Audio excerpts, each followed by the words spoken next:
রাত 11:58। আগামীকাল মানে 12টার পর মেঘলার জন্মদিন। আর তার প্রবল আত্মবিশ্বাস তাকে প্রথম উইশটা আকাশই করবে।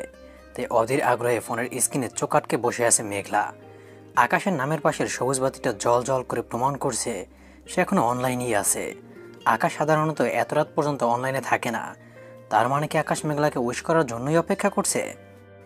ভেবেই মেঘলার মনে খুশির ঝলক বয়ে গেল।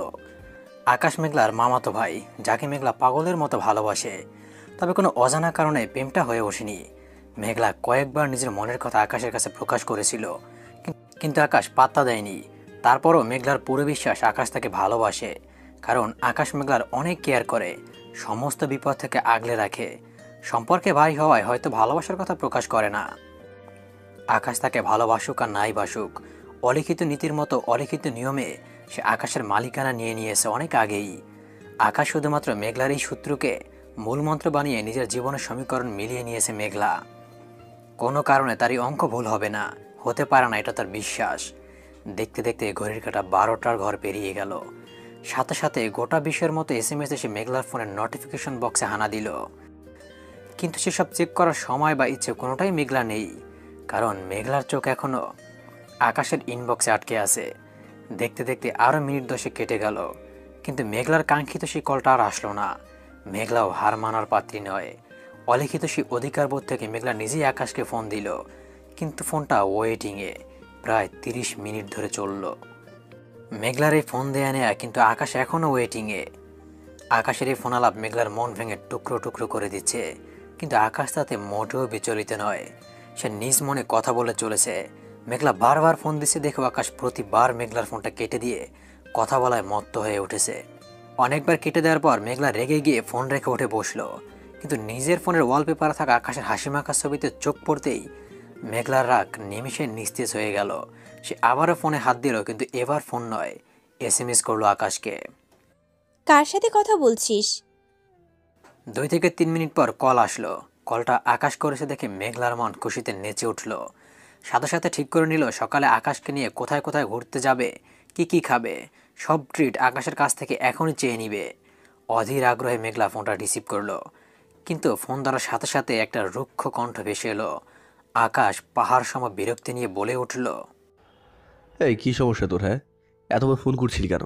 বারবার কেটে দিয়েও শান্তি পাচ্ছিলাম না। ব্যাপারটা কি? হ্যাঁ, তুই দেখছিলি আমি ফোন করছি, তাও ফোনটা কেটে দিলি?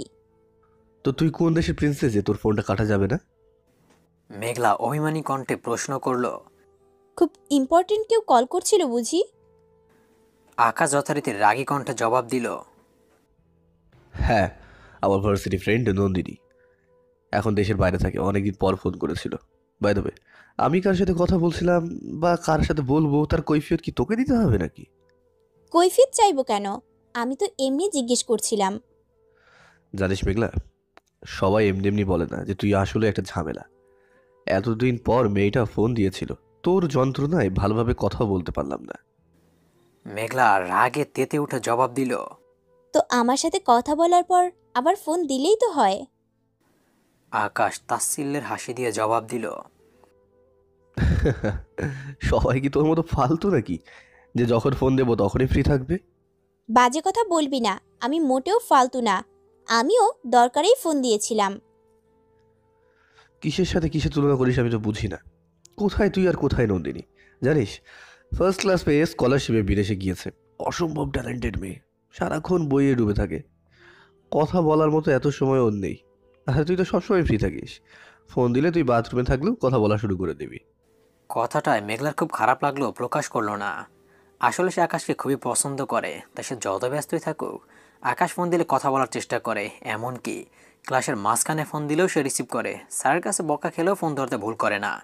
তার কাছে আকাশের চেয়ে ইম্পর্ট্যান্ট আর কিছুই নেই, হতেই পারে না। সবার আগে আকাশ, তারপর অন্য কিছু।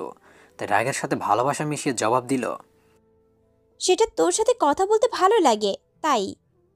মেঘলার কথা শেষ করার আগেই আকাশ মেঘলাকে থামিয়ে দিয়ে বলল, হয়েছে হয়েছে, রাখ। তোর এসব আজাইরা পেঁচাল বাদ দে, আর এসব বাদ দিয়ে বল ফোন কেন দিয়েছিলি? আকাশের এমন অপমানের পর মেঘলা কি বলবে বুঝতে পারছে না। চোখ ফেটে কান্না পাচ্ছে। পেটের ভিতর কথা সাজানো থাকলেও মুখে আসছে না। কথাগুলো গলায় এসে কেমন যেন দলা পাকিয়ে আটকে যাচ্ছে। কথা বলতে গিয়ে বারবার ঠোঁট দুটি কেঁপে কেঁপে উঠছে। এ যেন অদ্ভুত এক অনুভূতি। ভালোবাসার মানুষকে আজ হঠাৎ করে যেন অপরিচিত মনে হচ্ছে মেঘলার। কিরে, জবাব দিচ্ছিস না কেন? কোনো কিছু বলার না থাকলে ফোনটা রাখতে। বলেই আকাশ মেঘলাকে উত্তর দেওয়ার সুযোগ না দিয়েই ফোনটা কেটে দিল। ফোনটা কেটে দেয় মেঘলার যথেষ্ট খারাপ লাগলো, কিন্তু অদৃশ্য কোনো টানে আকাশকে ক্ষমা করে দিয়ে মেঘলা আবার ফোন দিল, কারণ সে চায় আকাশ জানুক আজ তার জন্মদিন। কিন্তু এবারও ফোনটা ব্যস্ত পেল। নন্দিনী কি এতটাই ইম্পর্টেন্ট? আর আমি কি এতটাই সস্তা যার জন্য আমার সাথে কথা বলার আগ্রহই খুঁজে পাচ্ছি না ভাইয়া? কি করব? আবার কল দেব? কল দেওয়াটা কি উচিত হবে? হ্যাঁ, অবশ্যই হবে। জন্মদিন তো, আর প্রতিদিন আসবে না। রাগ করে এই দিনটা নষ্ট করতে চাই না। ও যদি জানে আজ আমার জন্মদিন, নিশ্চয়ই আমার সাথে কথা বলবে। মেঘলা আবারও ফোন দিল, কিন্তু আবারও ব্যস্ত পেল। তাই মেঘলা সিদ্ধান্ত নিল মেসেঞ্জারে SMS দিয়ে জানিয়ে দিবে আজ তার জন্মদিন। আর তারপর আকাশের সাথে রাগ করার অভিনয় করবে, আর আকাশ তার রাগ ভাঙাবে। মেঘলা সেটা উপভোগ করবে। যেমন ভাবনা তেমন কাজ। মেঘলা মেসেঞ্জারটা অন করলো, কিন্তু তাতে যা দেখলো তাতে তার কষ্টটা 1000 গুণ বেড়ে গেল। বুকের বাঁ পাশে অসহ্যকর চিনচিন ব্যথা শুরু হলো, কারণ আকাশ মেঘলাকে ফেসবুকে ব্লক করেছে। সে চাইলেও আকাশকে SMS করতে পারবে না। ফোনে কয়েকবার ট্রাই করে বুঝতে পারলো আকাশ এবার ফোনে কথা বলছে না, বরং মেঘলার নাম্বারটা ব্ল্যাক লিস্টে রেখে দিয়েছে। কারণ ফোনটা এখন ওয়েটিংয়ে নয়, বরং ইউজার বিজি দেখাচ্ছে। ফোনটা পাশে রেখে দিয়ে হতাশ হয়ে বসে পড়ল মেঘলা। চারপাশ কেমন যেন অদ্ভুত রকমের ঘুমট লাগছে। দমবন্ধ পরিবেশ। বাতাসটা মুহূর্তে বিষাক্ত হয়ে উঠেছে। নিঃশ্বাস নিতে কষ্ট হচ্ছে। ঘন ঘন নিঃশ্বাস নিয়ে নিজেকে কন্ট্রোল করার প্রচেষ্টা ব্যস্ত হয়ে উঠেছে মেঘলা। কিন্তু বুকে জমে থাকা কষ্টের বোঝাটা যেন কিছুতেই হালকা হচ্ছে না। ক্রমেই ভারী থেকে ভীষণ রকমের ভারী হয়ে চেপে বসছে। এই প্রথমবার মেঘলার মনে হচ্ছে বাবার পরিচয় না, নিজের পরিচয় নিজের পায়ে দাঁড়ানো উচিত। পড়াশোনা করা উচিত। ভালোবাসার জন্য এতটা বেহায়া হওয়া উচিত না। এতদিন যা করেছে ভুল করেছে। অতিরিক্ত ভালোবাসার ফলে তার ভালোবাসা আজ সস্তা হয়ে গিয়েছে। চোখ বন্ধ করে বসে মাথা নিচু করে দীর্ঘশ্বাস ফেলল মেঘলা। চোখ বন্ধ করার সাথে সাথে অভিমানী চোখে ভেসে উঠল আকাশের মুখখানি। কতই না কেয়ার করতো সে মেঘলাকে। আজ সেই আকাশে তাকে এত অপমান করলো। এক মুহূর্তেই কত সহজে পর করে দিল তাকে। কথাগুলো মনে পড়তে অনেক চেষ্টায় চেপে রাখা অশ্রু জলের কাছে হেরে গেল মেঘলা। বন্ধ চোখের কোণ বেয়ে নোনা জল গড়িয়ে ফোনের স্ক্রিনে ফোটায় ফোটায় জমে নিজের অস্তিত্ব স্পষ্ট করে তুলল। আধো আলো আধো অন্ধকার রুমে ফোনের উপর জমে থাকা অশ্রুকণাগুলো মুক্তোর মতো ঝিকঝিক করে উঠল। ভীষণ অভিমানে চোখের কোণে বেয়ে ঝরে পড়া নোনা জল ভীষণ রকমের মূল্যবান হয়, যা মুক্তোর মতোই আভা ছড়ায়। যার আভায় নিঃশ্বাস ভারী হয়ে ওঠে, চারপাশের বাতাস বিষাক্ত হয়ে যায়। আর সেই নোনা জলের মূল্য কেবল তার অস্বীকৃতি মালিকই জানে। অন্য কারোর পক্ষে তার মূল্য নির্ধারণ করা সম্ভব নয়। মেঘলা খেয়াল করলো ঘরের এক পাশের জানালাটা লাগানো হয়নি। সেদিক দিয়ে চাঁদের আলো ঘরে আছড়ে পড়ছে। চাঁদের আলোতে অশ্রুকণা মুক্তোর ন্যায় চিকচিক করছে। জানালার পর্দাটা বাতাসে দুলছে। চাঁদের আলোয় বারান্দাটাকে অসম্ভব মায়াবী লাগছে। মেঘলা নিজের অজান্তেই ফোন ছেড়ে বারান্দায় গিয়ে দাঁড়ালো। ফোনে টুংটাং আওয়াজ ভেসে আসছে। ফ্রেন্ডসরা সবাই তাকে উইশ করছে, কিন্তু সেসব দেখার ইচ্ছে করছে না মেঘলার। সে মাথার উপরের বিশাল আকাশটার দিকে তাকিয়ে আছে। রাতের বিশাল আকাশটায় আজ তারার মেলা বসেছে। ছোট বড় হরেক রকমের তারার মেলা। বর্ষাকালে যে মেঘকে আকাশের বুকে মুকুটের ন্যায় লাগতো, আজ সেই টুকরো মেঘকে আকাশের কোণে বড্ড বেমানান লাগছে। এই ঝলমলে আকাশে মেঘের অস্তিত্বটা আকাশের সৌন্দর্য নষ্ট বই আর কিছুই করছে না। আকাশ হয়তো চায় মেঘের হাত থেকে মুক্তি পেতে। মেঘলার ইচ্ছে করছে নিজের হাতে মেঘটাকে আকাশের বুক থেকে উপড়ে ফেলে দিতে, কিন্তু তা সম্ভব নয়। মেঘলা পিট পিট করে আকাশের দিকে তাকিয়ে আছে। তখনই ফোনের শব্দে মেঘলার ঘোর কাটল। নির্ভীক ভঙ্গিতে গিয়ে ফোন হাতে নিয়ে চোখের জল মুছে কল রিসিভ করলো মেঘলা। ফোনটা তার মা করেছে। মেঘলা আকাশের জন্য নিজের বাসা ছেড়ে এত দূরে এসে হোস্টেল থেকে পড়াশোনা করে। আকাশের বাসা থেকে কিছুটা দূরে হোস্টেলে থাকে মেঘলা, আর তার বাবা মা অন্য শহরে। মেঘলা এখানে থাকে তাতে তার মা বাবার আপত্তি নেই, কিন্তু আজ মেঘলার জন্মদিন, আর বাবা মার একমাত্র মেয়ে হয়েও আজও বাসায় যায়নি। তাই তার মা বাবা রাগ করে এতক্ষণ ফোন দেয়নি। আসলে মেঘলা এখানে আকাশের সাথে দিনটা কাটাতে চেয়েছিল, তাই যায়নি। মেঘলা ফোন তুলল। হ্যালো, হ্যাপি বার্থডে সোনা। ফোন করার কি দরকার ছিল মাম্মাম? একটু পর তো সকাল হয়েই যেত, তখন না হয় করতে। তোকে উইশ না করে আমাদের ঘুম হবে বল? কতবার বললাম আসতে, তুই কিছুতেই রাজি হলি না, তাই তোর আগে ফোন দেইনি। মাম্মাম, কি হয়েছে মেঘলা, তোর কণ্ঠটা এমন ভারী লাগছে কেন? তেমন কিছু না মা, আসলে ঘুম পাচ্ছে, এখন রাখি, সকালে কথা হবে। কি হয়েছে মেঘ? যা কেটে দিল। এই শুনছো, মেঘলা মনে হয় আমাদের সাথে রাগ করেছে। তাই তো দেখছি, আমার সাথে কথা না বলেই কেটে দিল। এই শুনো না, একটা কাজ করলে কেমন হয়, আমরা যদি ওকে সারপ্রাইজ দেই? কেমন সারপ্রাইজ? আইডিয়াটা মন্দ না, যদিও তোমার ভাইদের বাসায় যাওয়ার ইচ্ছে আমার নেই, কিন্তু মেয়ের জন্য এইটুকু স্যাক্রিফাইস তো করাই যায়। কুয়াশার বুক চিরে সোনালি রোদ যখন মেঘলার গায়ে এসে পড়ছে, তখন সকাল 9টার কাছাকাছি। কুয়াশা মরা সকালে কম্বল মুড়ি দিয়ে শুয়ে থাকার যে মজা, সেটা মেঘলার মতো ছন্ন ছাড়া কোনো মেয়ের পক্ষে বোঝা সম্ভব না, সে বুঝতেও চায় না। অন্যদিন হলে এতক্ষণে বাইরে চলে যেত, কিন্তু আজ মনটা বেশ খারাপ, তাই আজ আর বাইরে যাওয়া হচ্ছে না। ফলস্বরূপ একরকম বাধ্য হয়ে কম্বলের নিচ থেকে শীতের সকাল উপভোগ করছে মেঘলা। জানালার ফাঁকে মিষ্টি রোদ মেঘলার গায়ে এসে পড়ছে। গোটাচারেক পাখি জোড়ায় এসে জানালার পাশের শেফালি গাছটাতে বসেছে। তারা নিজের মনে কিচিরমিচির করে চলেছে। মেঘলার এই পরিবেশটা বেশ উপভোগ্যই লাগছে। অনেকদিন এমন পরিবেশের সাথে সাক্ষাৎ হয় না তার। নানা মারা যাওয়ার পর তেমন আর গ্রামের বাড়ি যাওয়া হয়নি। ব্যস্ত নগরের স্কুল, কোচিং সবকিছুর চাপে বিলীন হয়ে গিয়েছে তার শৈশবের কিছু মিষ্টি স্মৃতি। তবে তার এখনও মনে আছে এমনই কোনো এক শীতের সকালে মেঘলার জন্য শেফালি কুড়াতে যেত আকাশ। সাদা লালের এই ফুলটা বড্ড প্রিয় ছিল মেঘলার। তাই যখন শীতের ছুটিতে আকাশটা সবাই মিলে গ্রামে যেত, তখন প্রায় প্রতিদিন সকালে নিয়ম করে মেঘলাকে মুঠোভর্তি ফুল এনে দিত আকাশ, সাথে গুড়ের রসে ডোবানো একটা জিলাপি। নদীর পাড়ের বড় শেফালি গাছটার তলায় সকালের হাট বসত তখন। গ্রামের রমেশ চাচা গরম গরম জিলিপি বানাতেন। মেঘলা আকাশকে অনেক বলেছে নিয়ে যেতে, কিন্তু ছোটবেলা থেকে আকাশ সেন্সিটিভ মাইন্ডের, মেঘলাকে কারোর সাথে মিশতে দিতে চাইতো না। সকালে হাটে ভিড় থাকতো বলে কখনো নিয়ে যায়নি। মাঝে মাঝে বিকেলের হাটে নিয়ে যেত আর চুরি কিনে দিত। কতই না ভালো ছিল সেই সময়গুলো। মেঘলা তখন কেবল ক্লাস 3-তে পড়ে, আর আকাশ 8-এ পড়তো। মেঘলা মনের অজান্তে নিজের শৈশবের স্মৃতিচারণে ডুব দিল। পরক্ষণেই মনে পড়লো আকাশ এখন মেঘলাকে ততটা কেয়ার করে না, সবসময় মেঘলাকে এড়িয়ে যাওয়ার চেষ্টা চালায়। আগেই তো ভালো ছিল, ভাইয়া কেন বড় হয়ে গেল? ভাবতে ভাবতেই নিজের অজান্তে চোখ ভরে এলো। আমার ভাবনায় ছেদ পড়ল নিচের চেঁচামেচি শুনে। আমার কণ্ঠটা চিনতে ভুল হয়নি, এটা আকাশের গলা। নিচে ওই চেঁচামেচি করছে। আকাশ যতবার হোস্টেলে আসে, হোস্টেলের অনিয়মের জন্য সবাইকে কথা শোনায়। তখন সে ভুলে যায় এইটা একটা মেয়েদের হোস্টেল, ছেলেদের এখানে আসা বারণ। রাজনীতি করায় এলাকার মোটামুটি সবাই ওকে চিনে, তাই কেউ কিছু বলে না, যাকে বলে ক্ষমতার অপব্যবহার। আকাশ চেঁচাতে চেঁচাতে উপরে আসছে, এক্ষুনি আমার ঘরে আসবে বুঝতে পেরে তাড়াতাড়ি গিয়ে দরজা লক করে দিয়ে কাঁথা মুড়ি দিয়ে শুয়ে পড়লাম। আর মনে মনে প্রতিজ্ঞা করে নিলাম, আজ পৃথিবী এসপার থেকে ওসপার হয়ে গেলেও দরজা খুলব না। এই আকাশের বাচ্চা আমাকে পেয়েছেটা কি, সারাদিন চালিয়ে মারে। একেবারে অসহ্যকর একটা প্রাণী। আজ আমি কিছুতেই ওর মুখ দেখব না বলে বিছানায় গা ছুঁয়াতেই দরজায় কড়া নাড়ার আওয়াজ পেলাম। প্রথমে ঠক ঠক, তারপর ধুমধাম।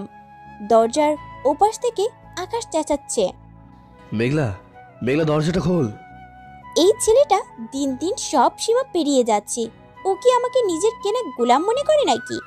যখন যা ইচ্ছে করতে চলে আসে, শান্তিতে একটু ঘুমাতেও দেয় না। এইটা যে মেয়েদের হোস্টেল, ও কি জানে না? আর আমার বাসার সবাই কেন যে ওর পাগলামি মেনে নেয় বুঝি না। মামাতো ভাই বলে কি মাথা কিনে নিয়েছে নাকি? দরজা না খোলায় কয়েক সেকেন্ড পর আবারও চেঁচিয়ে উঠল ভাইয়া। এবার শুধু চেঁচিয়ে ওঠেনি, রীতিমতো বকা শুরু করে দিয়েছে। হ্যাঁ ফাঁকিবাজ, মূর্খ, গর্ধব মহিলা, দরজা খোল বলছি। তোকে কি এখানে ঘুমানোর জন্য পাঠানো হয়েছে নাকি? আমাকে কোন অ্যাঙ্গেল থেকে ওর মহিলা মনে হলো বুঝলাম না। যাই হোক, সব কথা শুনেও না শোনার অভিনয়টা আরও কিছুক্ষণ চালিয়ে যেতে হবে। তাই মহিলা বলার কৈফিয়ত চাওয়া যাবে না বুঝতে পেরে কথাটাকে পাত্তা না দিয়ে শুয়ে মনের মধ্যে এই আশার সঞ্চার করলাম যে কিছুক্ষণ চেঁচামেচি করে চলে যাবে। যে পরিমাণ বেয়াদব ছেলে, আমার আশা কতটা টিকবে জানি না, তবুও কথায় আছে মানুষ বাঁচে আশায়। আমি দরজা খুলছি না দেখে ভাইয়া হোস্টেল সুপারকে বলে উঠল, আপনাদের মাস শেষ হওয়া মোটা অঙ্কের টাকাটা দেওয়া হয় কিসের জন্য? মুখ দেখার জন্য? 9টা বাজে, এখন ঘুম থেকে ওঠেনি তো সকালে নাস্তা খাবে কখন? এইভাবে না খেলে তো প্রতিবন্ধী কোটায় ভর্তি করা ছাড়া কোনো উপায় থাকবে না। হোস্টেল সুপার শান্ত গলায় জবাব দিল, অস্থির হবেন না স্যার, মেঘলা এত বেলা পর্যন্ত ঘুমায় না। আর আপনি যা যা খেতে বলেছিলেন সবই ঠিক টাইমে দেওয়া হয়। আপনারা যে কত দায়িত্ব পালন করেন তা তো দেখতেই পারছি। মনিকে বলে ওকে বাসায় নিয়ে যাওয়ার ব্যবস্থা করতে হবে। সে যাই হোক, এখন ওকে ডাকুন, দরজা খুলতে বলুন। দেখি বেঁচে আছে নাকি সুইসাইড করে বসে আছে। আজব, ওর মাথায় এমন অদ্ভুত চিন্তা আসছে কি করে? আমি সুইসাইড কেন করব? দরকার পড়লে তোর মতো হনুমানকে মেরে জেলে যাব, তাও তো নিজের ক্ষতি করব না। হোস্টেল সুপার কয়েকবার ডাকার পরেও সাড়া দিলাম না। কথায় আছে না, ঘুমের মানুষকে জাগানো যায়, কিছু জেগে থাকা মানুষকে জাগানো সম্ভব না। আজ সেটাই হলো, আর আমার জয় হলো। ভাইয়া বেশ বিরক্ত হয়ে কয়েকবার আমাকে ডাকলো। কিরে মেঘলা, দরজা খুলছিস না কেন? এত বেলা পর্যন্ত ঘুমাতে হয় নাকি? কপালে দুর্ভোগ আছে বুঝতে পারলাম, কিন্তু আজ কিছুতেই আমি প্রতিজ্ঞা ভাঙব না। তাই গায়ের কম্বলটা মাথা পর্যন্ত টেনে দিয়ে ঘাপটি মেরে শুয়ে পড়লাম। ভাইয়া কিছুক্ষণ চেঁচামেচি করে শান্ত হয়ে গেল। আনুমানিক 10 মিনিটের মতো কেটে গিয়েছে। ভাইয়ার গলা শুনতে পাইনি, তার মানে হতচ্ছাড়া বিদায় হয়েছে মনে। এক প্রকার শান্তির ভর করলো। অবশেষে তেরা ছেলেকে আমি হারাতে পারলাম। মনের মাঝে কেমন যেন বিজয়ী বিজয়ী একটা ফিলিং চলে আসলো। হাঁপ ছেড়ে আস্ত করে কম্বলটা সরিয়ে পিট পিট করে তাকালাম, কিন্তু সাথে সাথে দ্রুত হাতে কম্বলটা আবার টেনে দিলাম। আমি কি ঠিক দেখলাম? আমার সামনের চেয়ারে ভাইয়া বসে আছে না? কিন্তু এই হনুমান ঘরের ভিতরে ঢুকলো কি করে? আমি তো দরজা লক করেছিলাম। তাহলে ও কি সত্যি আছে নাকি আমার মনের ভুল?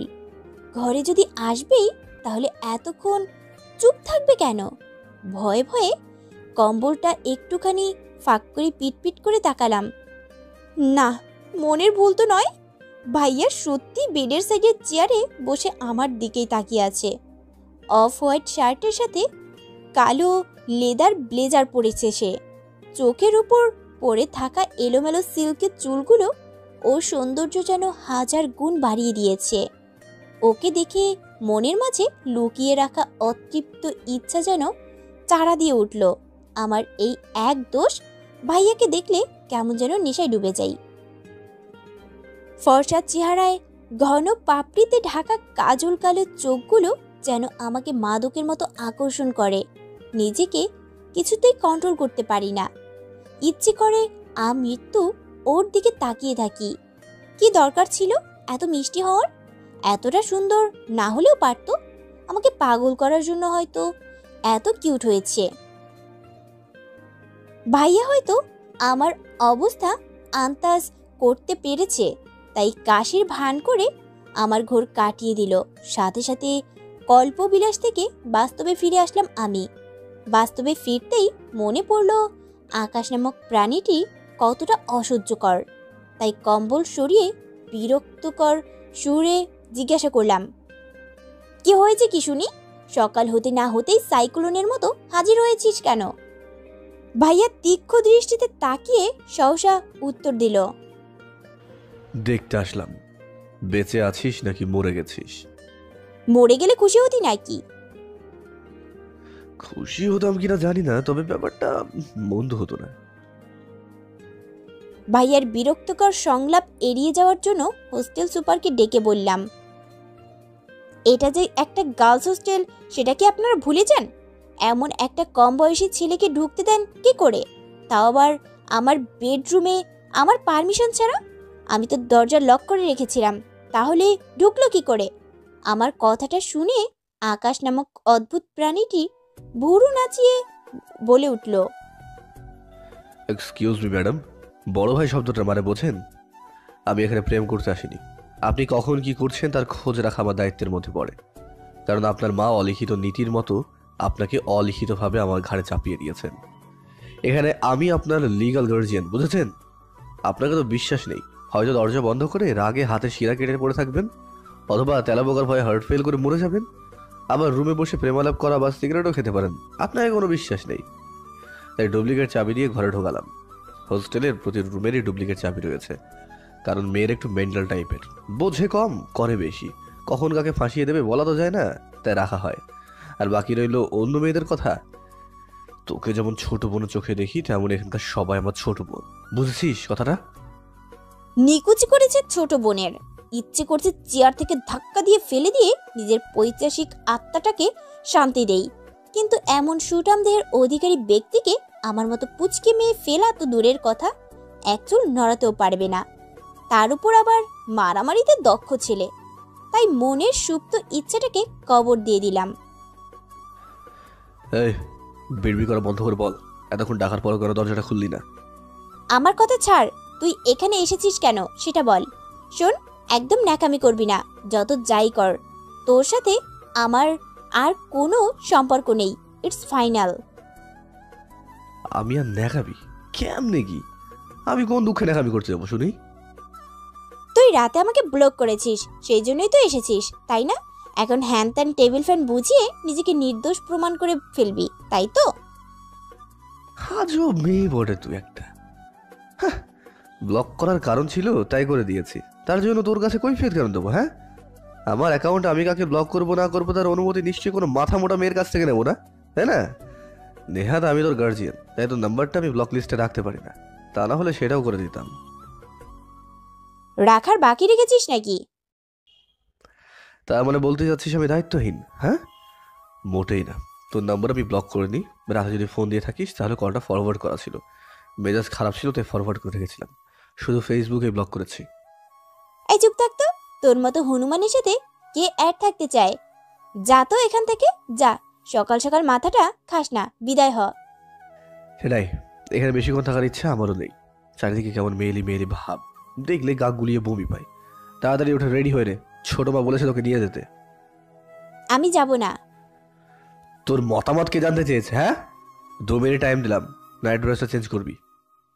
আমি যাব না, শুনতে পাসনি?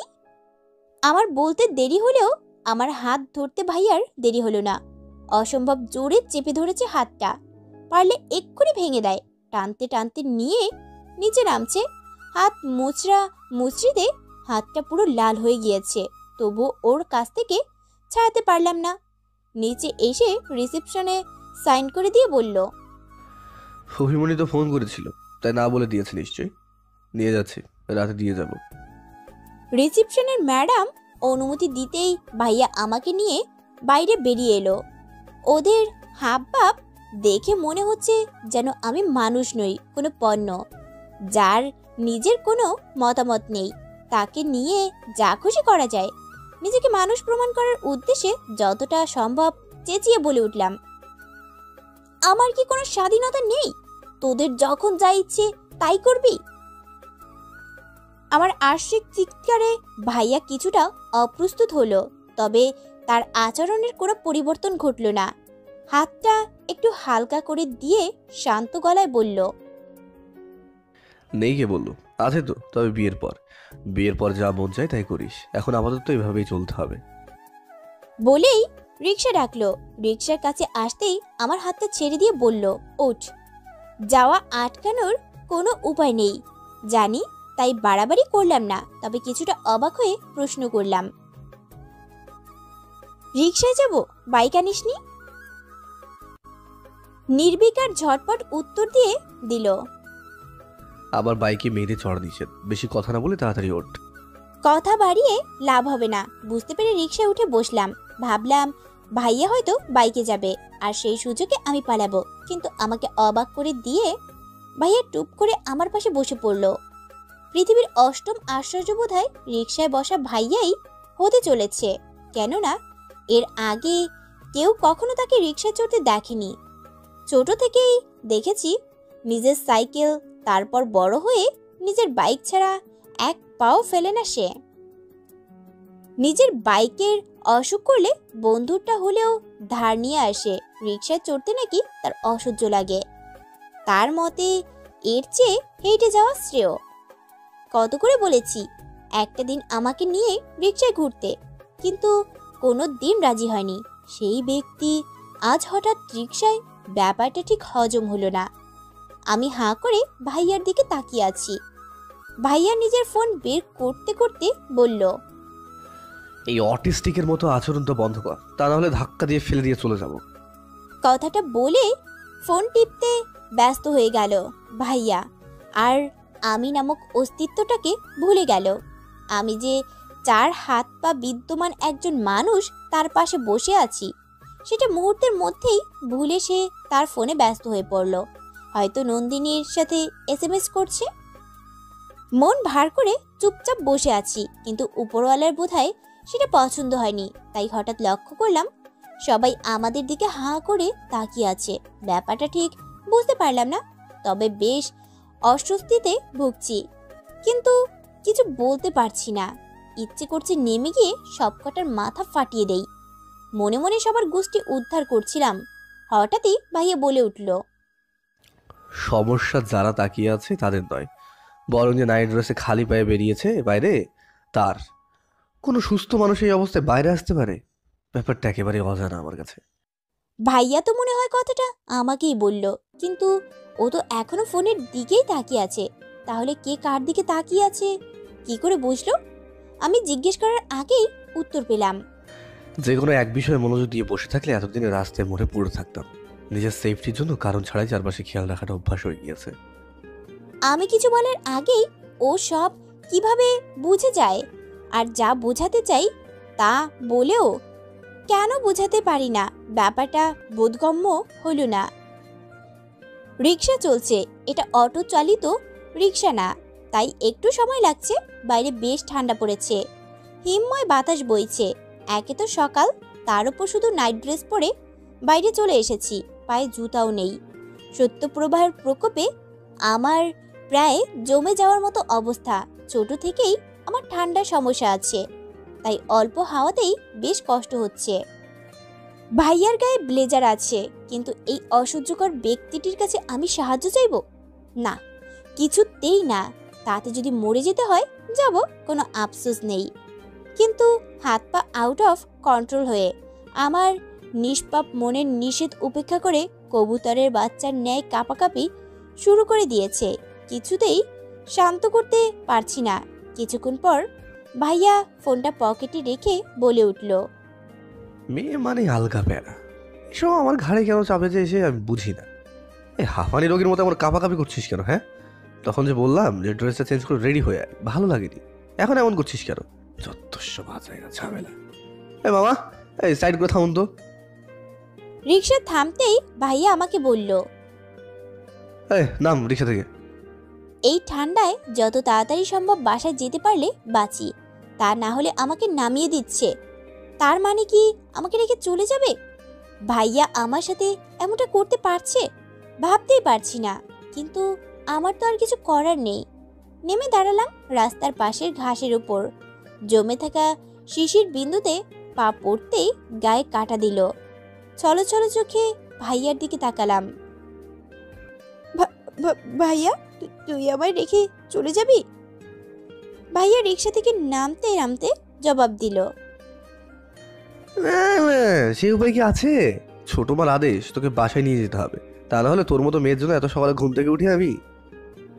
কথাগুলো বলেই আমার ব্যথায় লাল হয়ে যাওয়া হাতটায় আবারও চেপে ধরল ভাইয়া। ব্যথা পাচ্ছি, ভীষণ ব্যথা, হাতে, বুকের বাঁ পাশে, 2 জায়গাতেই।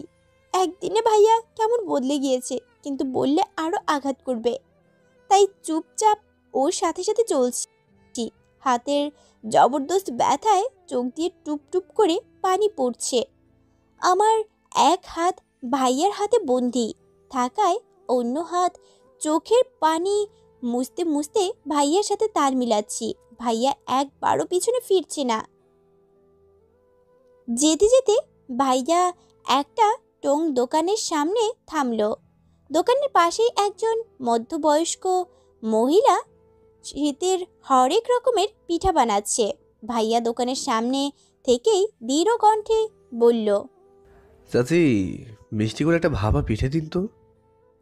আমি যে এই মুহূর্তে খাবো না এটা বোঝার জন্য মনে মনে ধন্যবাদ জানালাম। ভাইয়া টং দোকান থেকে মাটির ভাঁড়ে চা নিয়ে ঠোঁট ভেজালো। দুধলাল রঙের চায়ের উপরে গাঢ় দুধের স্বর। আহা, দেখেই খেতে ইচ্ছে করছে, কিন্তু চাও 1 কাপ নিয়েছে, আমাকে দেয়নি। আমাকে যখন দেবেই না, নিয়ে আসার কি দরকার ছিল? বুঝতে পারছি না আমাকে কষ্ট দিয়ে কি মজা পায় ভাইয়া। গাল ফুলাতে ইচ্ছে করছে, কিন্তু এখানে অভিমানের দীর্ঘশ্বাস ফেললে প্রতিধ্বনিগুলো বারংবার আমার কাছেই ফিরে আসবে। তাই রাগ দেখানোর বৃথা চেষ্টা না করে এক টানে ভাইয়ার হাতের ভাঁড়টা হাতে নিয়ে চুমুক বসিয়ে দিলাম। ভাইয়া কিছুটা অবাক হলেও কিছু বলল না। আমার চা খাওয়ার মাঝেই চাচি পিঠা বানিয়ে দিলেন। ভাইয়া পিঠা নিয়ে ফু দিতে দিতে বলল, জানিস, চাচা চাচি প্রেম করে বিয়ে করেছিল। দেখ তাদের কত ভালোবাসা, সারাদিন একসাথেই থাকে। গত 7 বছর ধরে তারা এখানে কাজ করছে। কখনো ঝগড়া করে, কখনো অভিমান করে, আবার ভালোবাসে। কখনো চাচি চাচাকে পিঠা খাওয়ায়, তো কখনো চাচা চাচিকে। কত সুন্দর বন্ডিং, তাই না? আমারও যদি এমন একজন থাকতো যে আমাকে আগাগোড়া বুঝবে। হুম, আছে না ট্যালেন্টেড মেয়ে? কিছু বললি? না তো। চা খাওয়া শেষ হয়েছে? না, এটা বেশি গরম। ভাইয়া অযথাই নিজের মুখে তার বিখ্যাত হৃদয়স্পন্দন বন্ধকারী হাসি ফুটিয়ে আমার কাছে এসে চায়ের ভাঁড়টা নিজের হাতে নিয়ে আমার হাতে পিঠেটা ধরিয়ে বলল, খা, ততক্ষণে ঠান্ডা হয়ে যাবে। অবাক হলাম, ভাইয়া ফু দিয়ে চা ঠান্ডার চেষ্টা চালাচ্ছে। আজব প্রকৃতির মানুষ এই ভাইয়া, কখন কি করে বুঝি না। কে বলবে যে রাতে থেকে এত আঘাত করেছে সেই ভাইয়াই এখন আমাকে খাওয়ানোর জন্য খাবার ঠান্ডা করছে। ওর উপর রাগ থাকলেও খেতে ইচ্ছে করছে, তাই কথা না বাড়িয়ে টুক করে খেয়েও নিলাম। পিঠের পর চাটাও শেষ করলাম। ভাইয়া দাম দিয়ে আসবে আমাকে আগেই পাঠিয়ে দিয়েছে। আমি রিকশায় এসে বসেছি। কিছুক্ষণ পর ভাইয়াও আসলো। এসে নিজের জ্যাকেটটা আমার হাতে ধরিয়ে দিয়ে বলল, গরম লাগছে, একটু রাখতো। কিছুটা অবাক হয়ে প্রশ্ন করলাম, এত ঠান্ডায় তোর গরম লাগছে? আমি তো আর তোর মতো হাঁফানি রোগী নই, তাছাড়া হেঁটে এসেছি, গরম লাগাটাই স্বাভাবিক। আর কথা না বাড়িয়ে জ্যাকেটটা ভাঁজ করে 2 পায়ের উপর রাখলাম। ভাইয়া শান্ত গলায় বলে উঠল, পকেটে ফোন আর ওয়ালেট আছে, এইভাবে রাখলে পড়ে যাবে, গায়ে জড়িয়ে নেয়। ও কি আমার জন্যই জ্যাকেটটা দিল, নাকি আমার বোঝার ভুল? বুঝতে গিয়েও বুঝলাম না। ধমক দেওয়া লাগে, তুই কি কিছু করতে পারিস না? হ্যাঁ, ফোনটা যদি পড়ে না, গুনে গুনে 33,000 টাকা উসুল করে নেবো, সাথে থাপ্পড় ফ্রি। রাগ রাগ ভাব নিয়ে জ্যাকেটটা গায়ে দিলাম। ভাইয়ার গায়ের উষ্ণতা এখনো জ্যাকেটে মিশে আছে। ঠান্ডায় জমে যাওয়া দেহে যেন পরশ পাথর। উষ্ণতা পেয়ে ইচ্ছে করছে এখানেই ঘুমিয়ে যাই। আরামে চোখ বন্ধ করে নিলাম। যখন চোখ খুললাম, আমি ভাইয়ার বাহুডোরে আবদ্ধ দেখে অস্বস্তিতে পড়ে গেলাম। আমি মিটমিট করে তাকাতেই ভাইয়া আমাকে ধাক্কা দিয়ে নিজে থেকে সরিয়ে দিয়ে বলে উঠল, দিলি তো মান সম্মানের ফালুদা বানিয়ে। তোকে এই জন্যই বিশ্বাস করি না। কখন যে কি করে বসিস, এটা ঘুমানোর জায়গা হলো? না পারছিলাম ধরতে, না পারছিলাম ছাড়তে। সবাই কেমন করে তাকাচ্ছিল, ইচ্ছে করেছিল ছেড়ে দিই, পড়ে গিয়ে মাথাটা ফেটেই যা। ভাইয়ের অভিযোগের প্রতিবাদ জানালাম না, বদলে বলে উঠলাম, আমাদের তো এতক্ষণে বাসায় থাকার কথা, তাই না? এখানে কি করছি? ভাইয়া কর্কশ কণ্ঠে জবাব দিল, হ্যাঁ রে, এইভাবে তোকে বাসায় নিয়ে যায় আর সবাই আমাকে হাজারটা কথা শোনায়, তাই না? ফালতু কথা ছেড়ে তাড়াতাড়ি নাম আর দোকানে যা। জ্যাকেটের পকেটে ওয়ালেট আছে, ভিতরে গিয়ে চোখের সামনে যা পড়বে সেটাই কিনে পরে আসবি। আর হ্যাঁ, সাথে একজোড়া জুতাও কিনবি, দেরি যেন না হয়। ভাইয়া কি আমাকে জন্মদিনের ট্রিট দিচ্ছে নাকি? বুঝতে চেষ্টা করলাম, কিন্তু ওর মুখের ভঙ্গিতে তো সে কথা বলছে না। তাহলে আমি অবাক চোখে ভাইয়ার দিকে তাকালাম। এভাবে তাকানোর কি আছে? হ্যাঁ, এভাবে তাকানোর কি আছে? ফুফি আসছে, সাথে তোর স্বার্থপর বাবাও। আর এসে যদি দেখে যে তোর এই অবস্থা, উনি বলবে আমি তোর দায়িত্বটা পালন করিনি। সাথে ফুফি 14 গোষ্ঠীর সহ কথা শোনাবে। আমার সেটা মোটেও ভালো লাগবে না, তাই নিজের টাকা খরচ করছি। তা না হলে তোর জন্য এক কানা করিও খরচ করতাম না। ভাইয়া মুখে যাই বলুক, ও যে আমাকে গিফট দিতে চাইছে বুঝতে দেরি হলো না। আমাকে আর পায়কে মনের আনন্দে নেমে দোকানের দিকে ছুট দিলাম। পিছন থেকে ভাইয়া চেঁচাচ্ছে, আরে আসতে যা রে বাবা, পড়ে যাবি তো। তোর জামা কেউ নিয়ে যাচ্ছে নাকি? ভিতরে ঢুকেই বেবি পিঙ্ক কালারের একটা গাউন নিয়ে নিলাম, সাথে ম্যাচিং জুতা। জামাটা বেশ মানিয়েছে, আমাকে একটু সাজুগুজু করতে পারলে একদম জমে যেত। এমন অদ্ভুতভাবে গিফট না দিলেও পারতো, কেন যে এমন করে বুঝি না। আয়নার সামনে দাঁড়িয়ে ভাবছি, আর ভাইয়া বাইরে ওয়েট করছে। তখনই ভাইয়ার ফোনটা বেজে উঠল। জ্যাকেটের পকেট থেকে ফোনটা বের করলাম। ফোনের স্ক্রিনে গোটা গোটা করে লেখা নন্দিনী। ফোনটা তুলবো কি তুলবো না দ্বিধায় পড়ে গেলাম। এই চান্স মিস করা ঠিক হবে না কিছুতেই। না, ওদের মাঝে কি সম্পর্ক জানার এইটাই সুযোগ, তাই ফোনটা রিসিভ করলাম। ফোন ধরতেই ওপাশ থেকে মেয়ের কণ্ঠ ভেসে এলো, বেবি কি বেশি রাগ করেছ? বিশ্বাস করো, আমি কালকেই আসতে চেয়েছিলাম, তুমি বলেছ আর আমি আসবো না। তা কি হতে পারে? কিন্তু কাল কোনো ফ্লাইট ছিল না, তাই আসতে পারিনি। Sorry babes. আমি জানি তুমি আমার জন্য অপেক্ষা করছো, অনেক রাগও করেছো। এই তো আমি চলে আসছি, আমি এয়ারপোর্টে। এরপর আর কথা বলতে পারবো না, তাই কল দিলাম। একটু পরেই আমার ফ্লাইট, রাত 9টার মধ্যে চলে আসবো।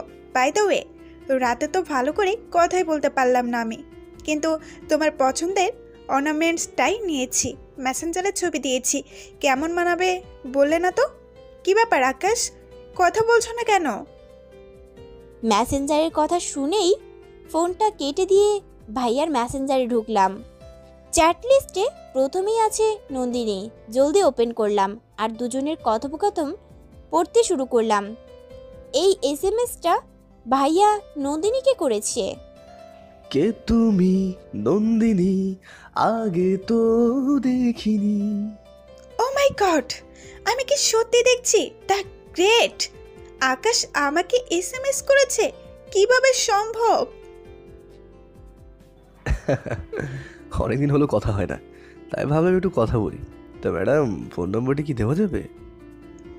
কেন নয়, অবশ্যই দেওয়া যাবে। আপনার সাথে কথা বলতে পারলে এই বান্দা, ওফ নোস, বান্দি ধন্য হবে। +44398 আমার নাম্বার। ওকে প্রিয়তমা, কল দিচ্ছি। তারপর অনেকক্ষণ কোনো এসএমএস হয়নি। প্রায় 2 ঘন্টা পর এসএমএস। থ্যাঙ্কস নন্দিনী, কথা বলে অনেক ভালো লাগলো। কাল আবারও আড্ডা হবে, ঠিক আছে? হ্যাঁ অবশ্যই, তবে যাই বলো এতদিনে কিন্তু একটুও বদলাওনি, সেই ফাজিল আকাশে আছো। পাগলামি রক্তে মিশে গিয়েছে, কি আর করি বলো। যাই হোক, ঘুমাও। আমি চাই না আমার জন্য বিউটি কুইনের চোখের নিচে কালো দাগ পড়ে যাক। যথা আজ্ঞা স্যার, সকালে নক দিচ্ছি, বাই। পরদিন সকালে নন্দিনী আকাশকে 2টা ছবি পাঠিয়েছে। 2টা পায়েলের ছবি। ছবির নিচে লিখেছে, কোনটা নিব বেবি? তুমি যেটা বলবে সেটাই নিব। আকাশ প্রথমটা সিলেক্ট করে অনলাইন মানি ট্রান্সফারের একটা স্ক্রিনশট দিয়ে লিখেছে, টাকা পেয়ে গিয়েছো নিশ্চয়ই। এসএমএসগুলো দেখে আমার হাত কাঁপছে। 1 বা 2 না, পুরো 1,20,000 টাকা ট্রান্সফার করেছে আকাশ। মানে নন্দিনীকে এত টাকার পায়েল কিনে দিয়েছে। আমার আর দেখার শক্তি নেই, শরীরটা স্থির হয়ে আসছে। প্রতিটা এসএমএস বুকের মাঝে তীরের মতো আঘাত করছে। বুকে তীব্র যন্ত্রণা হচ্ছে, মাথাটা ঝিমঝিম করছে, চোখ জ্বালা ধরেছে, কিন্তু জল পড়ছে না। এতদিন যে ভাইয়াতে অন্ধ ছিলাম, আমি যাকে নিজের সবচেয়ে আপনজন ভাবতাম, সেই ভাইয়া আমার সাথে এত বড় বিশ্বাসঘাতকতা করেছে, ভাবতেই পারছি না। ও আমার আড়ালে একটা সম্পর্ক গড়ে তুলেছে। এতদিনের সব কেয়ার, ভালোবাসা সব কি তবে মিথ্যা ছিল? এভাবে আমাকে ধোঁকা দিতে ওর একটুও খারাপ লাগলো না? কি করে পারলি রে ভাইয়া? আমার কথা একবারও ভাবলি না? আমার এতদিনের ভালোবাসার প্রতিদান এভাবে দিলি? মেঘলা বের হচ্ছে না দেখে আকাশ নিজেই ভিতরে আসলো। মেঘলা আকাশের ফোন হাতে বোকার মতো দাঁড়িয়ে আছে। আকাশ কাছে আসতেই ছলছল চোখে আকাশের দিকে তাকালো মেঘলা। আকাশ কিছু একটা আন্দাজ করে ভ্রুকুচকে বিরক্ত সুরে প্রশ্ন করলো। কোনো সমস্যা? মেঘলা জবাব দিল না, শুধু ফেল ফেলিয়ে 2 ফোঁটা অস্ত্র বিসর্জন দিল।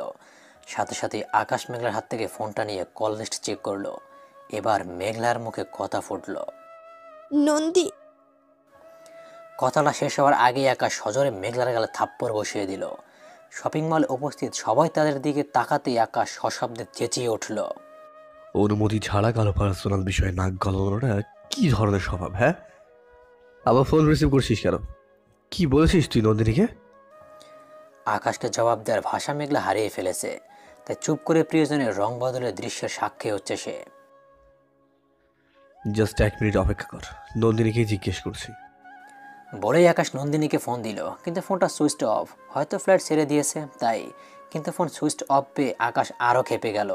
ফোনটা কেটে দিয়ে আবারও মেঘলাকে থাপ্পড় মারলো আকাশ। মেঘলা, আজ যদি তোর জন্য নন্দিনীর সাথে আমার কোনো গন্ডগোল হয়, আমি তোকে তো খুন করেই ফেলবো। ভালোই ভালো বলছো, ওকে কি বলেছিস বল। মেঘলা উত্তর দিল না। আকাশ হঠাৎই ভীষণ রেগে গিয়েছে। মেঘলার চুল টেনে বলল, জবাব দে মেঘলা। আকাশ সব সীমা পেরিয়ে গিয়েছে। সবাই অবাক চোখে তাদের দিকে তাকিয়ে আছে। আকাশ জেদি, তাই বলে মেঘলাও কম না, সে জবাব দিলই না। আকাশ রাগে মেঘলাকে রেখে চলে গেল। আকাশের থাপ্পড়ে লাল হয়ে যাওয়া গালে হাত দিয়ে চোখের জল ফেলতে লাগলো মেঘলা।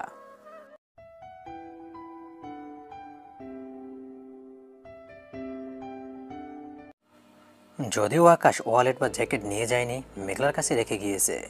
কিন্তু মেঘলা আকাশের টাকা ড্রেস নিতে চায় না, তাই কেনার জন্য নেয়া নিজের পরনের জামা জুতা খুলে নাইট ড্রেস পরে বাইরে বেরিয়ে এলো। রাস্তায় দাঁড়িয়ে মেঘলা চিন্তা করছে হোস্টেলে ফিরে যাবে নাকি আকাশের বাসা যাবে। শপিং মল আকাশের বাসার কাছাকাছি, কিন্তু হোস্টেল অনেক দূরে, হেঁটে যাওয়া সম্ভব না। আর সে আকাশের ওয়ালেট সহ জ্যাকেট শপিং মলে রেখে বেরিয়ে এসেছে। তাছাড়া তার মা বাবাও এই বাসায় আছে, তাই বাধ্য হয়ে আকাশের বাসার দিকে পা বাড়ালো মেঘলা। আমার এখন কি করা উচিত? ভাইয়ার জীবন থেকে সরে যাওয়া উচিত, নাকি নিজের অধিকারের জন্য লড়াই করা? ভাইয়া কেন আমায় ঠকালো? আচ্ছা, ভাইয়া কি সত্যি ঠকিয়েছে, নাকি কোনোদিন ভালোই বাসেনি? হয়তো বাসেনি, সবটাই আমার মনের ভুল ছিল। ও আমাকে বোনের মতো আদর করত, আর আমি সেটাকে ভালোবাসা ভেবে নিয়েছি। কিন্তু আমার এখন কি করা উচিত? আমি যে ওকে ভালোবাসি, খুব ভালোবাসি, কি করে থাকবো ওকে ছাড়া? ভাবতে ভাবতে বেখেয়ালে হাঁটছি আমি। রাস্তার নুড়ি পাথর করেও খালি পায়ে কাঁঠার মতো বিচ্ছে, কিন্তু সেদিকে আমার খেয়াল নেই। প্রায় মিনিট 10 হাঁটার পর গন্তব্যে পৌঁছালো মেঘলা, কিন্তু বাসায় ঢুকতে আকাশ বলে উঠল। নাবিলের মা মেঘলাকে আসতে দেখে বলতে লাগলেন, আহ আকাশ, সারাক্ষণ তোরা দুইটা লেগে থাকিস কেন? ছোটবেলায় তো এমন ছিলি না? কত আদর করতি মেঘলাকে। ভুল করেছি ওকে আদর করে, ভুল করেছি। ও আদর পাওয়ার যোগ্যই না। এখন ইচ্ছে করে সব আদর সুদে আসলে ফিরিয়ে দিই। এমনিতেই ও যা করেছে তার জন্য মেজাজ খারাপ হয়ে আছে, তার উপর এমন কথা শুনে আর সহ্য করতে পারলাম না, জবাব দিলাম। তোর নিয়ে নে, কে বারণ করেছে? তোর আদর কে চেয়েছে? হ্যাঁ? আকাশ ভ্রু উঁচু করে মেঘলার দিকে তাকিয়ে বলল, দিতে পারবি তো? দীর্ঘ কণ্ঠে জবাব দিল, হ্যাঁ অবশ্যই, চাই না তোর আদর, নিয়ে যা সব। আচ্ছা, নিয়ে নেব, তখন আবার ভ্যাঁ ভ্যাঁ করিস না জানো। বলেই আকাশ চলে গেল। আকাশ কি বলতে চাইলো বোধগম্য হলো না, তাই হা করে তাকিয়ে আছে মেঘলা। আকাশ চলে যেতেই ছোট মা মেঘলার ধ্যান ভেঙে দিয়ে বলল, কি যে করিস না মেঘলা, আবার কি করেছিস বলতো? কাল থেকে দেখছি আকাশের মেজাজটা খারাপ। তুই নিশ্চয়ই কিছু উল্টাপাল্টা করছিস, তাই না? ছোটমার কথায় রাগটা আরো বেড়ে গেল। কি আজব, আমি কি করব? তুই কিছু না করলে যত ঝামেলাই হোক, আকাশ তো কখনো এমন করে না। একমাত্র তুই কিছু করলেই আকাশ নিজের কন্ট্রোল হারিয়ে ফেলে। কাল থেকে দেখছি আকাশ কারণ ছাড়াই রেগে যাচ্ছে। আমার জন্য না ছাই, নিজের প্রেমিকার আসার কথা ছিল, আসেনি, তাই মাথা খারাপ হয়েছে। সেটা আমি তোমাকে কি করে বলবো, মনে মনে ভাবছি। এত জ্বালাস কেন ছেলেটাকে বলতো? সে কোন সকালে তোকে আনতে গিয়েছে আর তুই কিনা ওর সাথে আসলি না? ছোট মা এসব কি বলছে? হারামজাদা আমার উপর সব দোষ চাপিয়ে দিয়েছে, তাই না? আমি আসিনি নাকি ও আমাকে আনেনি? না, অনেক হয়েছে। সবার সামনে ভালো মানুষের মুখোশ পরে থাকা আর চলবে না। ও যা যা করেছে আমি সবাইকে সব বলে দিব। যেই মুখ খুলতে যাব তখনই পিছন থেকে কেউ আমাকে ডাকলো। মেঘলা, পিছনে ঘুরে দেখলাম মাম্মাম আর পাপা এসেছে। সব ভুলে দৌড়ে গিয়ে মাকে জড়িয়ে ধরলাম। কেমন আছো মাম্মাম? পাপা, তুমি কেমন আছো? তোমাকে ছাড়া যেমন থাকা যায়, তা তুমি কেমন আছো? কি বলবো বুঝতে পারলাম না, তাই তাড়াতাড়ি উপরে চলে আসলাম ড্রেস চেঞ্জ করার জন্য। কিন্তু এখানে আমার কোনো জামা কাপড় না থাকায় ছোট মার শাড়ি পরলাম বলতে কোনো রকম গায়ে পেঁচিয়ে নিলাম। ছোট মার রুম থেকে বের হতেই ভাইয়ের সাথে দেখা হয়ে গেল। আমি ওকে পাত্তা না দিয়ে এড়িয়ে যেতে চেয়েছিলাম, কিন্তু হারামিটা হতে দিল না। খপ করে হাত ধরে নিজের ঘরের দিকে নিয়ে যেতে লাগলো। কি করছিস? ছাড় বলছি। আমার কথা যেন কানেই ঢুকলো না। টেনে নিজের ঘরে নিয়ে দাঁড় করিয়ে অগ্নি দৃষ্টি নিক্ষেপ করে বলল। কি পড়েছিস সেটা? আমিও মুখ ঝামটি দিয়ে উত্তর দিলাম, তোর কি চোখ নেই নাকি? দেখতে পাচ্ছিস না কি পড়েছি? চোখ আছে বলে জিজ্ঞেস করছি, শাড়ি পরেছিস কেন? আজীব, আমি কি করব না করব তার কৈফিয়ত কি তোকে দিতে হবে? অবশ্যই দিতে হবে। দিন দিন সব সীমা পেরিয়ে যাচ্ছিস তুই। শরীরের এতই চাহিদা থাকলে বলতে পারিস, মেয়েটা তোর ব্যবস্থা করে দেবো। ভাইয়ের কথায় অবাক হলাম। আজকাল দেখি ওর মুখে কিছুই আটকায় না। কত কুৎসিত একটা কথা কত অবলীলায় বলে ফেলল। তুই ঠিক আছিস তো ভাইয়া? কি বলছিস, কি করছিস, কোনো হুঁশ আছে? আমার তো মনে হয় তোর ব্রেন স্ট্রোক হয়েছে, তাই এমন আচরণ করছিস। ফালতু কথা বাদ দে, আমি তোকে ভালো করে চিনি। আর এটাও জানি শাড়ি পরেছিস তোর লোভী বাবাকে দেখানোর জন্য যে তোকে বিক্রি করার সময় হয়েছে, তাই না? মানে কি? তোর বাবা তো আর তোর বিয়ে দেবে না রে, বিয়ে নামে মোটা টাকায় বিক্রি করবে তোকে, সেটাই বলতে চেয়েছিলাম। পাগলের সাথে কথা বলে লাভ নেই, সামনে থেকে সর, নিচে যাব।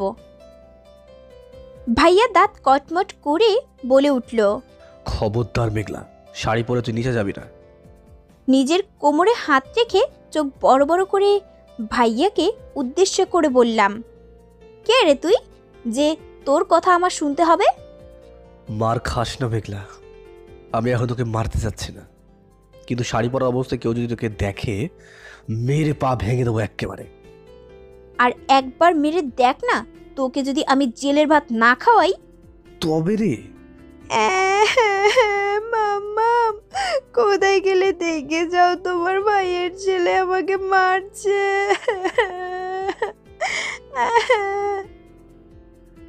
এই, আমি মারলাম কোথায়? মারতেই তো চেয়েছিলি। বাড়াবাড়ি করবি না বলছি কিন্তু। আকাশ আর মেঘলা কথা কাটাকাটি করছে, তখনই চেঁচামেচি শুনে মেঘলার মা আকাশের ঘরে আসলো। উফ মেঘলা, তুই আবার আকাশকে জ্বালাচ্ছিস। একদম বাজে কথা বলবে না মা, আমি কিছু করিনি। তোমরা সব সময় আমাকে ভুল বুঝো, সব সময় আমার দোষ দাও আর আকাশকে ভালো বলো। আসলে আকাশকে তো তোমরা যতটা ভালো ভাবো ও মোটেও ততটা ভালো না। তা তো দেখতেই পাচ্ছি। দেখতে আর পাচ্ছ কোথায়? সেই তো আমাকেই দোষ দিচ্ছ। তো এটা বল, আকাশ তোর ছোট নাকি তুই আকাশের? নাম ধরে বলছিস মানে কি? এটা কোন ধরনের ভালো মানুষই হলো? মাম্মাম, চুপ, ভাইয়াকে সরি বলো। এই হনুমানকে ভাইয়া বলতে আমার বয়ে গেছে। ছাড়ো ভবি, এই বেয়াদবকে কথা বলে লাভ নেই। একে বিয়ে দিলে কিভাবে যে সংসার করবে আমি সেটাই ভাবছি। শ্বশুর ঘরে 2 দিনও থাকতে পারবে কিনা সন্দেহ আছে। এই হারামি, ঘষেটি বেগমের মতো আমার মাকে নিজের দলে নেওয়ার ষড়যন্ত্র করবি না বলে দিচ্ছি। বাহ, এই না হলে মেঘলা, কি সুন্দর মুহূর্তে জেনারেটরটা বদলে দিতে পারিস। একটা ছেলে কিভাবে ঘষেটি বেগম হতে পারে, হ্যাঁ? সেটা কেউ না জানলো মেঘলা ঠিকই জানে। এই জন্যই বোধ হয় বলে, পাগলে কি না বলে আর ছাগলে কি না খায়। ভাইয়ের কথায় একটু লজ্জা পেলাম, কারণ সত্যি ভুলভাল উদাহরণ দিয়ে দিয়েছি। তাই ব্যাপারটা ধামাচাপা দেওয়ার জন্য মায়ের হাত ধরে বললাম, চলো তো মাম্মাম, এখান থেকে যাই। নিচে যাওয়ার কথা শুনে ভাইয়া আবার রেগে গেল। মেঘলার বাচ্চা, তোকে আমি নিচে যেতে বারণ করেছি না? শুনতে পাসনি? যতক্ষণ না আমি বলবো চুপচাপ এখানে বসে থাকবি, বুঝেছিস? মার পিছন থেকে মুখ বের করে ঠোঁট নাড়িয়ে বললাম, মাম্মাম দেখেছো তোমার আদরের ভাইপোর আচরণটা? এই কেন রে, কেন? তোর কথা আমি শুনবো কেন? মায়ের আঁচলের নিচে থেকে বিড়ালের বাচ্চার মতো মিউ মিউ করো করো, হ্যাঁ? বাইরে এসো না শোনা, তারপর বোঝাচ্ছি কেন শুনবে। মাম্মাম অবাক হয়ে দুজনের ঝগড়া দেখছে। তখনই ভাইয়া মাকে জড়িয়ে ধরে বলল, হুবি চলো তো, নিচে চলো, তোমার সাথে আমার কিছু জরুরি কথা আছে। এর কথা শুনলে তোমার মাথা খারাপ হয়ে যাবে, তার চেয়ে চলো নিচে যাই। বলেই ভাইয়া মাকে নিয়ে বেরিয়ে যেতে যেতে আমাকে ফিস ফিস করে বলল, বাইরে যদি আসতে হয় আমার টি শার্ট পরে আয়, শাড়ি পরে আসলে তোর কপালে কিন্তু পুরোই দুঃখ আছে। রাগীর চোখে আকাশের দিকে তাকিয়ে ভাবছি, এমন একটা ভাই আমার কপালে জোটার ছিল। আমার কপালটাই খারাপ, কেন যে ওর মতো একটা ভাই হয়েছিল। নিজের যা ইচ্ছা হবে সেটাই করবে, আমি করলেই দোষ। আমি কি ওর কেনা গোলাম নাকি? ভালো লাগে না। মার খাওয়ার ইচ্ছে নেই, তাই গিয়ে ওয়ার্ড্রোব খুললাম, কিন্তু নবাবজাদার একটাও কালারফুল টি শার্ট নেই, সব কেমন ফ্যাকাশে কালারের। দেখেই মেজাজ খারাপ হয়ে যাচ্ছে। একজন মানুষের এত খারাপ রুচিবোধ কি করে হতে পারে ভেবেই পাচ্ছি না। সাদা কালো ছাড়া কি এর চোখে কিছু পড়ে না? না, আমার মতো কিউট একটা মেয়ে এমন হালকা রঙের ড্রেস পরতে পারে না, কিছুতেই না। তাই গলা ছাড়লাম, ভাইয়া, আয় ভাইয়া, এক্ষুনি এদিকে আয়। ভাইয়া রীতিমতো ছুটে এসেছে, কিন্তু দরজায় এসে থমকে দাঁড়ালো। তারপর ঘরে ঢুকতে ঢুকতে ভুরু কুচকে আমার দিকে তাকালো। আমি কিছুটা অবাক হয়ে প্রশ্ন করলাম, কি হয়েছে, এভাবে তাকিয়ে আছিস কেন? কি করছিস কি সব? কি করেছি? আর আমি আমার জামা কাপড়গুলো মেঝেতে কি করছে?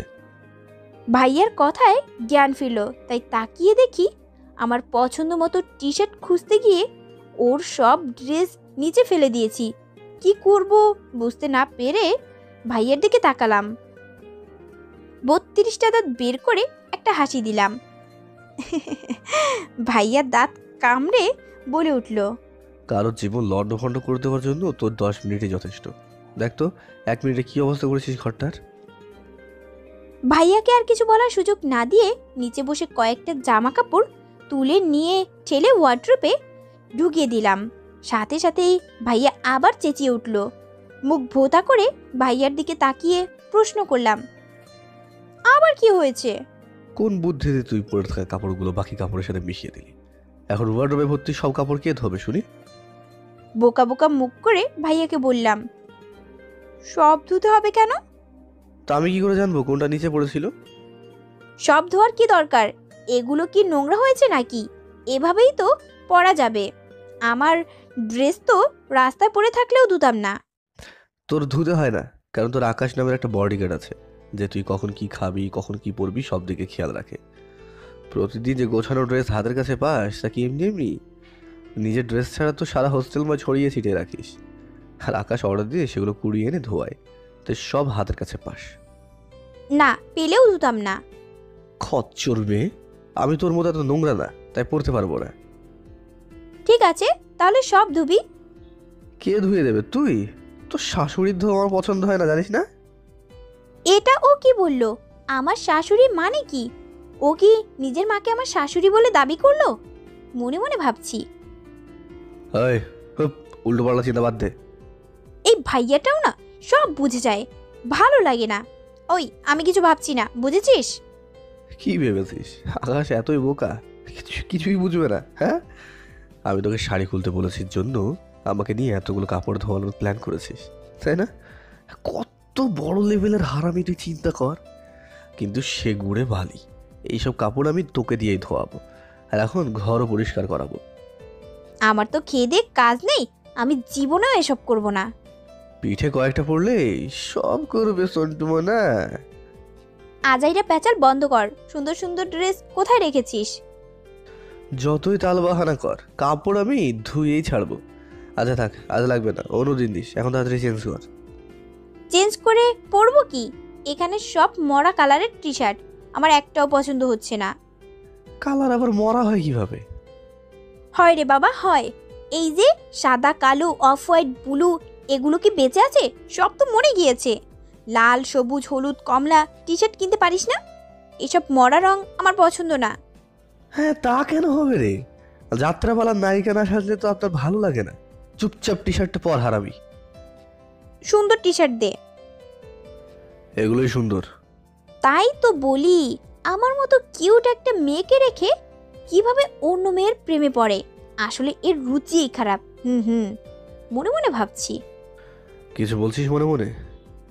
হ্যাঁ, তোর রুচি যে কতটা খারাপ সেটাই বলছিলাম। তবে রে, দাঁড়া, মজা দেখাচ্ছি। ভাইয়া এগিয়ে আসতেই সব ভুলে দিলাম দৌড়। পরনের শাড়ি ছিল মনেই নেই। ধড়াম করে নিচে পড়ে মনে পড়লো আমি শাড়ি পরেছিলাম। কোনো মতে উঠে বসে মুখ ফুলিয়ে ভাইয়ার দিকে তাকাতেই দেখলাম তীব্র বিরক্ত নিয়ে তাকিয়ে আছে ভাইয়া। হয়েছে শান্তি, শাড়ি পরতে নিষেধ করেছিলাম না? বলেই উল্টো ঘুরে দাঁড়ালো ভাইয়া। কাঁদো কাঁদো সুরে ভাইয়ার দিকে হাত বাড়িয়ে বললাম, ব্যথা পেয়েছি ভাইয়া। ভাইয়া আবারও আমার দিকে ফিরে তাকালো আর বলল, কোমরটা ভেঙে গেলে আরো বেশি ভালো হতো। বলেই দরজার দিকে হাঁটা দিল। আমি ব্যথা পেয়েছি বললাম, তাও চলে যাচ্ছে। কত পাষাণ হয়ে গিয়েছে ভাইয়া। ভেবেই আমার ছোট অবুঝ নিষ্পাপ মনটা ভেঙে চুরমার হয়ে গেল। চোখ বন্ধ করে ছোট একটা শ্বাস নিলাম, কিন্তু পরক্ষণেই অনুভব করলাম আমাকে কেউ কোলে তুলে নিচ্ছে। তাড়াতাড়ি মিটমিট করে চোখ তুলে তাকালাম আর অবাক হলাম, আরে এটা তো ভাইয়া। আমি স্বপ্ন দেখছি না তো? ইচ্ছে করে নিজেকে একটা চিমটি কেটে পরীক্ষা করে নিতে, কিন্তু ভাইয়ার কোলে থাকায় চিমটি কাটা হলো না। দরজার দিকে তাকিয়ে দেখলাম ভাইয়া দরজা লাগিয়ে নিয়েছে। ভাইয়া আমাকে কোলে নিয়ে গিয়ে বিছানায় বসিয়ে দিয়ে বলল, পা দুটো নিচে ঝুলিয়ে বস, আমি এক্ষুনি আসছি। আমি ওর দিকে তাকিয়ে থাকতে থাকতেই নিজের টাওয়াল আর পানি নিয়ে ফিরে এসে আমার সামনে বসলো ভাইয়া। কি করতে চাইছে কিছুই বুঝে উঠতে পারলাম না। ভাইয়া হঠাৎ মেঝেতে বসে পানিতে টাওয়াল ভিজিয়ে নিয়ে আমার পায়ে লাগিয়ে দিল। রাস্তায় হেঁটে আসায় পা লাল হয়ে গিয়েছিল। ঠান্ডা টাওয়াল ছোঁয়াতেই অনেকটাই আরাম পেলাম, তবে অবাক না হয়ে পারলাম না, কারণ ভাইয়া নিজের টাওয়াল কাউকে ইউজ করা তো দূর, টাচ করতেও দেয় না। কিন্তু এখন সেই টাওয়াল দিয়েই রাস্তার নোংরা পরিষ্কার করছে। ভাইয়াকে তো আমি বলিনি আমার পায়ে জ্বালা করছে, তাহলে জানলো কি করে? অস্পষ্ট সুরে প্রশ্ন করলাম, কি করছিস ভাইয়া? ও কি শুনলো না, নাকি শুনেও ইচ্ছে করেই উত্তর দিল না বুঝলাম না। খুব মনোযোগ দিয়ে পা মুছছে সে। মনে হচ্ছে এই মুহূর্তে এইটা ছাড়া পৃথিবীর বাকি কোনো কিছুর কোনো অস্তিত্ব নেই, থাকতেই পারে না। ভাইয়া এমনিই যখন ভালোবাসে মন প্রাণ উজাড় করে বাসে, আর যখন কষ্ট দেয় সেটাও পাহাড় সমান। ভাইয়ার মনোযোগে বিঘ্ন ঘটাতে চাই না, তাই চুপ করে বসে দেখছি। কি মায়া আছে ওই মুখে, কোন টানে নিজেকে হারিয়ে ফেলি নিমেষেই। কেন এই অদ্ভুত ভালোবাসায় তলিয়ে যাই অকারণেই? কেন স্বেচ্ছায় ভালোবাসা নামক কারাবাসে আবদ্ধ হয়ে থাকতে চাই জন্ম জন্মান্তর? হঠাৎই দুজনের নীরবতা ভেঙে ভাইয়া বলে উঠল, স্টুপিডের মতো রাস্তায় না হাঁটলেই চলছিল না? আমি উত্তর দিলাম না। ভাইয়া আবার প্রশ্ন করল, জ্বালা কমেছে? নিজের অজান্তেই মুখ থেকে বেরিয়ে গেল, কমেনি, বেড়েছে, বহু গুণে বেড়েছে। নিভু নিভু অগ্নির দাবানলে রূপ নিয়েছে। কেন করিস এমন? ভাইয়া মুচকি এসে আমার পাশে এসে বসে আমার হাত টেনে ভেজা স্পর্শে লাল হয়ে যাওয়া জায়গাটা চেপে ধরে বলল, ভালোই তো কবিতা বলিস, আগে কিন্তু জানতাম না। বুঝতে পারছি আমি আবারও ওর হাসির মায়ায় নিজের নিয়ন্ত্রণ হারাচ্ছি। হঠাৎই নিজের মনের সাথে অঘোষিত যুদ্ধে নেমে পড়লাম। মনকে বারবার বোঝানোর চেষ্টা করতে লাগলাম ভাইয়া আমায় নয়, নন্দিনীকে ভালোবাসে। কিন্তু আমার অবুঝ মন কতটা বুঝলো জানি না। নিজেকে সামলানোর প্রাণপণ চেষ্টা করে চলেছি, কিন্তু পারছি কই। খুব যে বলতে ইচ্ছে করছে, যাস না ভাই আমাকে ছেড়ে, যাস না। তোর এই রাগ মাখানো ভালোবাসা ছাড়া যে আমি থাকতে পারবো না। এতক্ষণ ধরে ভাইয়ার দিকে তাকিয়েছিলাম। হঠাৎ ভাইয়ার ফোনের আওয়াজে ধ্যান ভেঙে গেল। ভাইয়া ফোনটা হাতে নিয়ে ওর রুমের পাশের বাইরের দিকের ব্যালকনিতে গিয়ে দাঁড়ালো। তারপর কথা বলতে বলতে ব্যালকনিতে হাঁটতে হাঁটতে গিয়ে নাবিল ভাইয়ার ঘরে ঢুকে গেল। নাবিল ভাইয়া আর ওর ঘর পাশাপাশি, বাইরের বারান্দা 2 রুমের সাথে অ্যাটাচ করা, তাই ব্যালকনি দিয়ে 2 রুমে যাওয়া আসা করা যায়। ভাইয়া এত মন দিয়ে কার সাথে কথা বলছে ভেবেই মন খারাপ হয়ে গেল। কিছুক্ষণ দীর্ঘশ্বাস ফেলে মনকে শান্ত করলাম। এর মধ্যেই ঘরের বাইরের দরজার ওপাশে বড় মার গলা শুনতে পেলাম। ভাইয়া বাইরের ব্যালকনি দিয়ে বেরিয়েছে, তাই ঘরের দরজা এখনো লাগানোই আছে। সেটা দেখেই হয়তো বড় মা খেপেছে। দরজার বাইরে থেকে বড় মা মানে আকাশের মা চেঁচাচ্ছে, আকাশ, দরজা লাগিয়ে ঘরের ভিতর কি করিস? হ্যাঁ, দরজা খোল। আমি বারবার ব্যালকনির দরজার দিকে তাকাচ্ছি, কিন্তু ভাইয়া এখনো আসছে না। তাই দরজা খুলবো কি খুলবো না ভাবছি। এদিকে বড় মা ব্যস্ত গলায় চেঁচিয়ে যাচ্ছে, তাই আমি তাড়াতাড়ি ব্যালকনিতে গিয়ে দাঁড়ালাম। ভাইয়া এখনো কথা বলছে। আমি যেতেই অগ্নি চোখে তাকিয়ে আমার দিকে ঘরে যেতে ইশারা করলো, কিন্তু আমি ঘরে ফিরলাম না। কারণ আমি জানি বড় মা আমাকে ভাইয়ার ঘরে দেখলে 1000টা কথা শোনাবে। আসলে বড় মা একটু রাগী টাইপের। ওরই মাম্মামকে তেমন পছন্দ করে না, তাই আমাকেও করে না। তাই ভাইয়া আর আমার মেলামেশা একদম পছন্দ করে না।